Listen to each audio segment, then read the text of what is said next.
Isolation chamber বানিয়েছি।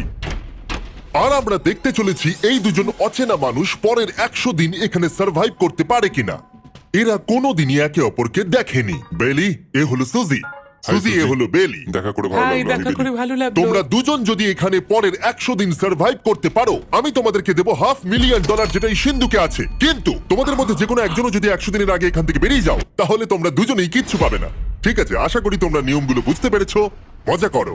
ঠিক আছে, বাই। এটা কিন্তু দারুণ হতে চলেছে।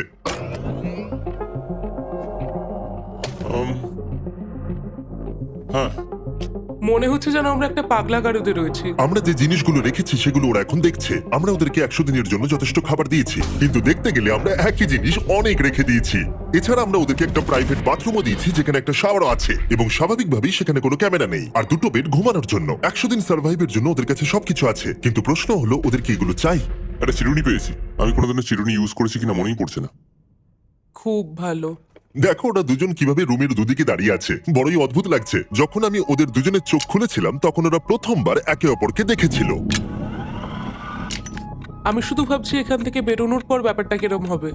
ও হ্যাঁ, ঠিক কতখানি ভালো লাগবে। মাত্র 100 বার ঘুমোতে হবে, মাত্র 100টা ঘুম। আর ঘুমিয়ে পড়লে সময় কোথায় কেটে যাবে বোঝাই যাবে না। আমি তো শুধু সেটার কথাই ভাবছি। সব থেকে ইন্টারেস্টিং বিষয় হলো, এই রুমে থাকাকালীন তুমি বুঝতেই পারবে না যে বাইরে এখন দিন না রাত্রি অথবা সময় কি। আর প্রথম রাত্রেই সুজি আর বেলি বড় ভুল করে ফেললো মাত্র 2 ঘন্টা ঘুমিয়ে। তার মানে হলো ওরা দ্বিতীয় দিন শুরু করলো রাত 2:37-এ। আমার মনে হচ্ছে আমি যেন নতুন জীবনে পা রেখেছি। আচ্ছা, তুমি কি খাবে? তুমি কি খাবে, বিফ না চিকেন? চিকেন। চিকেনটাই ঠিক আছে। দেখতে তো দারুণ লাগছে।